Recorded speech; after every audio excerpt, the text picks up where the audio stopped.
بسم الله الرحمن الرحيم. لم يكن الذين كفروا من أهل الكتاب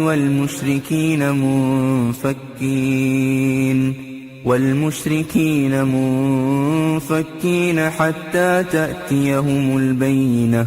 رسول من الله يتلو صحفا مطهرة فيها كتب قيمة وما تفرق الذين أوتوا الكتاب إلا من بعد ما جاءتهم البينة.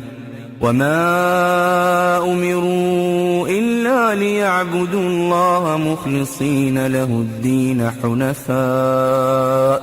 حنفاء ويقيموا الصلاة ويؤتوا الزكاة وذلك دين القيمة.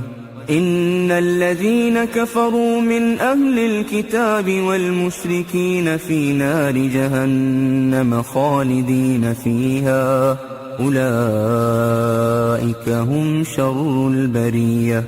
إن الذين آمنوا وعملوا الصالحات أولئك هم خير البرية. جزاؤهم عند ربهم جنات عدن تجري من